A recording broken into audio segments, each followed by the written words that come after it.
Une messe en français L'exclusion et le racisme n'est pas le et en créole. réellement vrai, ça c'est comme moi, mais à bas et pour moi.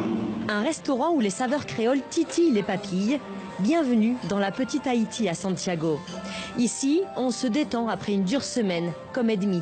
Elle est arrivée au Chili il y a 8 mois.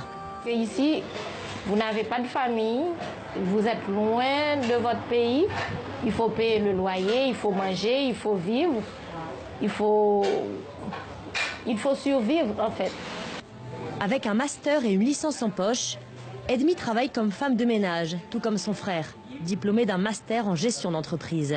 Leur salaire, à peine 500 € par mois, une misère au Chili, une fortune en Haïti. Et malgré ces emplois loin de leurs aspirations, la fratrie ne songe pas à quitter le Chili. Comme Edmi et son frère, plus de 100 000 Haïtiens sont arrivés au Chili l'an dernier, dans l'espoir d'une vie meilleure. La plupart d'entre eux s'installent dans ce quartier ouvrier, dont le maire est Rodrigo. Celui que l'on surnomme le maire haïtien est débordé face à l'explosion de l'immigration.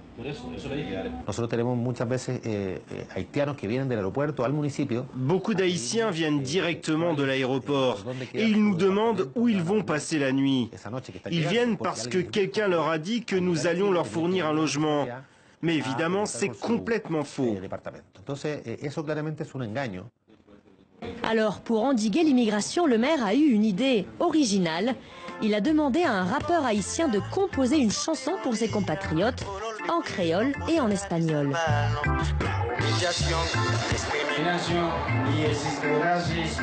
Le chanteur vit dans des conditions précaires ici, avec une dizaine de personnes.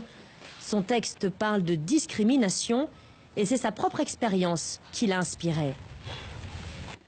Un jour, dans le métro, un homme m'a demandé de me lever alors qu'il y avait 4 sièges de libre à côté de moi. J'ai dû me lever, je n'avais pas le choix. Cet homme m'a humilié. Et pourquoi? À cause de ma couleur de peau. La xénophobie s'accentue au Chili, comme le montre cet article du journal le plus lu du pays. Et cette question, ouvertement raciste, trouvez-vous que l'odeur d'un Haïtien est différente de celle d'un Chilien? Face à cela, le cousin de Ernst tient à rester positif. Professeur au chômage en Haïti, il est venu reprendre des études d'électricien. Je dois lutter pour atteindre mon objectif, alors j'essaie de banaliser les autres choses négatives. On est obligé, comme on voit là où l'on vit, c'est un peu misérable, mais quand même on s'adapte. On s'adapte.